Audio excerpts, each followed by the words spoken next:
प्राचीन भारत के 5 महान वैज्ञानिक जिनके सामने यूरोपियन कुछ भी नहीं। प्राचीन भारतीय इतिहास में ऐसे कई उदाहरण हैं जिस पे हम गर्व महसूस करते हैं। प्राचीन समय में भारत के लिखे कई वैज्ञानिक ग्रंथों का उल्लेख इतिहास में मिलता है। हालांकि कभी कभी सही वैज्ञानिक सिद्धांत भी सदियों तक अपनाए नहीं जाते। उन्हें खोजने वाले वैज्ञानिक लंबे समय तक गुमनाम और उपेक्षित रहते हैं। विज्ञान के इतिहास में इस तरह के उदाहरण मिलते हैं जिन्हें भारत के कई वैज्ञानिक गुमनामी में शामिल हैं। उन गुमनाम वैज्ञानिकों की रचनाओं को न तो हम संभाल कर रख पाए, न ही उन पर शोध कर पाए, जो हमारी सबसे बड़ी बदकिस्मती है, जिस पर सारी वैज्ञानिक रचनाएं उस समय भारत में खोजी गई थी, जिस समय आधी दुनिया का चिंतन केवल खाना और पानी जुटाने तक सीमित था। हम यह नहीं कहते कि खोज सिर्फ हम ही ने की है, लेकिन हजारों साल पहले ऐसे सिद्धांतों को रखने वाले वैज्ञानिकों को अनदेखा नहीं किया जा सकता। दोस्तों, आज हम प्राचीन भारत के 5 महान वैज्ञानिकों के बारे में जानेंगे जिनकी प्रतिभा की चमक समय के साथ धुंधली तो हो गई, लेकिन खत्म नहीं हुई। तो चलिए आज हम आपको बताएंगे कि कौन थे वो 5 भारत के महान वैज्ञानिक जिनके सामने यूरोपियन वैज्ञानिक कुछ भी नहीं। आर्यभट्ट की गिनती भारत के महानतम खगोल वैज्ञानिकों के रूप में की जाती है। उन्होंने उस समय ब्रह्मांड की जानकारी दुनिया के सामने रखी जिस समय दुनिया के लोग ठीक से गिनती गिनना भी नहीं जानते थे। आर्यभट्ट उस समय खगोल विज्ञान के प्रकांड पंडित थे। हालांकि दुनिया मानती है कि पृथ्वी और सूर्य के सही संबंध के बारे में सबसे पहले बताने वाला इंसान निकोलस कोपरनिकस था, लेकिन आर्यभट्ट ने यह बात कोपरनिकस से हजारों साल पहले बता दी थी और बताया कि पृथ्वी अपनी धुरी पर घूमते हुए सूर्य का चक्कर लगाती है और बाकी ग्रह सूर्य का चक्कर अपनी अलग अलग धुरी पर घूमते हुए लगाते हैं। यह बात आर्यभट्ट ने उस समय बताई थी जिस समय यूनानी दार्शनिक अरस्तु का यह मानना था कि पृथ्वी केंद्र है और सूर्य के साथ बाकी ग्रह इसकी परिक्रमा करते हैं। इसके अलावा आर्यभट्ट को यह भी ज्ञान था कि चंद्रमा और दूसरे ग्रह खुद की रोशनी से नहीं बल्कि सूर्य की रोशनी से चमकते हैं। खगोल विज्ञान के इस प्रकांड पंडित में पृथ्वी की परिधि का सही मान जानने की क्षमता थी, जिसमें आज के हिसाब से बस 65 मील की अशुद्धि है। इतना ही नहीं, आर्यभट्ट ने पृथ्वी के घूमने के हिसाब के समय को अलग अलग भागों में भी बांटा। उन्होंने सतयुग, त्रेता, द्वापर और कलयुग को समान बताया है।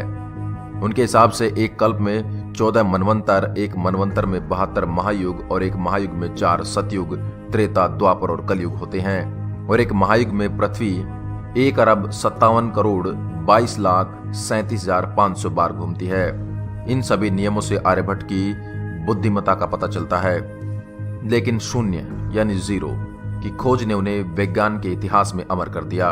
शून्य जिसके बिना गणित की कल्पना करना तक मुश्किल है, ऐसे महान वैज्ञानिक का भारतीय इतिहास हमेशा ऋणी रहेगा। महर्षि कणाद।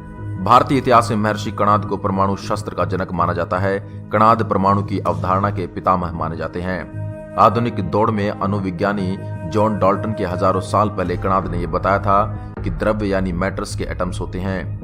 कणाद लिखते हैं कि भौतिक जगत की उत्पत्ति सूक्ष्म अति सूक्ष्म परमाणु की संघनन से होती है। आसान भाषा में कहें तो किसी भी फिजिकल मैटर का जन्म छोटी छोटी परमाणु के मिलने से होता है। हालांकि वर्तमान में परमाणु सिद्धांत का जनक जॉन डाल्टन को माना जाता है, लेकिन उससे भी लगभग 900 साल पहले ऋषि कणाद ने वेदों में लिखित सूत्रों के आधार पर परमाणु सिद्धांत की खोज की थी। प्रसिद्ध इतिहासकार D.N. कोलोबरेक अपनी किताब में लिखते हैं कि एक समय था जब अणु शास्त्र में आचार्य कणाद और दूसरे भारतीय वैज्ञानिक यूरोपीय वैज्ञानिकों की तुलना में ज्यादा आगे थे। आज से 2600 साल पहले ब्रह्मांड का विश्लेषण शास्त्र के रूप में सूत्रबद्ध ढंग से ऋषि कणाद ने अपने वैश्विक दर्शन में लिखा है, जिसमें कुछ मामलों में वह सिद्धांत आज के विज्ञान से भी आगे है। इसके अलावा महर्षि कणाद ने न्यूटन से पहले गति के 3 नियम भी बनाए। वह लिखते थे कि वेग या मोशन 5 तरह द्रव्यों का 5 तरह के मैटर पर नियमित और विशेष क्रम के कारण उत्पन्न होता है और नियमित दिशा में क्रिया होने के कारण नष्ट हो जाता है। इस प्राचीन सूत्र से पता चलता है कि महर्षि कणाद को गति और नियम का ज्ञान न्यूटन से भी पहले था। बोधायन भारत के प्राचीन गणितज्ञ और शाल्व शास्त्र के रचयिता थे। ज्योमेट्री के विषय में प्रमाणित मानते हुए सारे विश्व में यूक्लिडियन ज्योमेट्री ही पढ़ाई जाती है, मगर यह ध्यान रखना चाहिए यूनानी यूक्लिडियन ज्योमेट्री से पहले ही भारत में कई गणितज्ञ ने ज्योमेट्री के महत्वपूर्ण नियम की खोज कर चुके थे। उन गणितज्ञों में बोधायन का नाम सबसे ऊपर है। उस समय भारत के अलजेब्रा ज्योमेट्री को शाल्व शास्त्र कहा जाता था।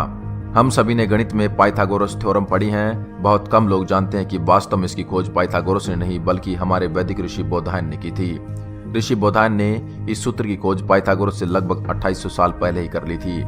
उनका सूत्र कुछ इस तरह से है कि एक आयत का विकर्ण उतना ही क्षेत्र इकट्ठा बनाता है जितना कि उसकी लंबाई और चौड़ाई अलग अलग बनाती हैं। यानी किसी एक रेक्टेंगल की डायगोनल लाइन से बना एरिया उसकी लंबाई और चौड़ाई द्वारा अलग अलग किए एरिया योग के बराबर होता है।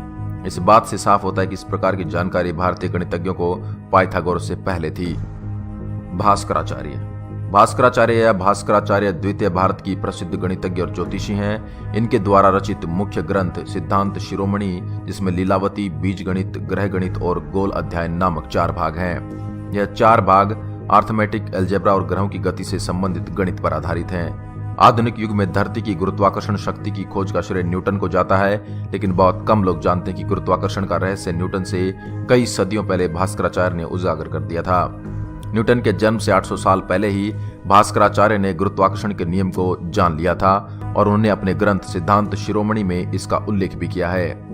भास्कराचार्य लिखते हैं, पृथ्वी आकाशीय पदार्थों को विशिष्ट शक्ति से अपनी ओर खींचती है। इस प्रकार आकाशीय पिंड पृथ्वी पर गिरते हैं। उन्होंने अपने गोल अध्याय नामक ग्रंथ में मध्य कृष्ण तत्व के नाम से गुरुत्वाकर्षण के नियम की विस्तृत जानकारी दी है। भास्कराचार्य ने कारण कौतूहल नामक दूसरे ग्रंथ की रचना की। किस पुस्तक में खगोल विज्ञान की गणना है। इस ग्रंथ में उन्होंने बताया, जब चंद्रमा सूर्य को ढक लेता तो सूर्य ग्रहण और जब पृथ्वी की छाया चंद्रमा को ढक लेती तो चंद्र ग्रहण होता है। यह पहला लिखित प्रमाण था जब भारत के लोगों को दुनिया में सबसे पहले गुरुत्वाकर्षण, चंद्र ग्रहण और सूर्य ग्रहण की सटीक जानकारी थी। यह ग्रंथ आज ही हिंदू कैलेंडर बनाने के काम आता है। यह अपने समय के सुप्रसिद्ध गणितज्ञ भी थे। भास्कराचार्य द्वारा लिखी ग्रंथों का अनुवाद कई विदेशी भाषाओं में हो चुका है। भास्कराचार्य एक ऐसे वैज्ञानिक थे जिनकी सोच अपने समय से सैकड़ों साल आगे थी। महर्षि सुश्रुत शल्य चिकित्सा के आविष्कारक माने जाते हैं। 2600 साल पहले उन्होंने अपने समय के स्वास्थ्य वैज्ञानिकों के साथ प्रसव, मोतियाबिंद, कृत्रिम अंग लगाना, पथरी का इलाज और प्लास्टिक सर्जरी जैसे कई प्रकार के जटिल शल्य चिकित्सा के सिद्धांत प्रतिपादित किए थे। आधुनिक विज्ञान केवल 400 साल पहले से ही सर्जरी कर रहा है, लेकिन उसने 2600 साल पहले ही कर दिखाया था। उनके पास अपने बनाए उपकरण थे जिनके पानी में उबालकर साफ करने के बाद प्रयोग किया जाता था। इनके द्वारा लिखित सुश्रुत संहिता ग्रंथ में शल्य चिकित्सा से संबंधित महत्वपूर्ण जानकारी मिलती है। इस ग्रंथ में चाकू, सुइया सहित इस सूची में 125 से ज्यादा सर्जरी के उपकरणों के नाम मिलते हैं और इस ग्रंथ में 300 से ज्यादा प्रकार के सर्जरी का उल्लेख मिलता है। इनकी ग्रंथों का कई विदेशी भाषाओं में अनुवाद हो चुका है, जिनका पूरे जगत में भरपूर लाभ उठाया गया है। उनका ज्ञान रूस भी पहुंचा और अंग्रेज मात्र 200 साल पहले उनकी प्लास्टिक सर्जरी की तकनीक को अपने यहां से ले गए और आगे विकसित किया। नागार्जुन नामक महान चिकित्सक शास्त्री ने सुश्रुत संहिता का संपादन कर उसे एक नया स्वरूप दिया है। यह ग्रंथ आज भी अनुसंधान का विषय है। इन सभी खोजों के कारण महर्षि सुश्रुत को शल्य चिकित्सा का जनक माना जाता है। आशा करता हूं यह वीडियो आपको पसंद आई होगी। देश और दुनिया की अन्य खबरों के लिए आप हमारे चैनल को लाइक करें, शेयर करें एंड सब्सक्राइब करें। धन्यवाद।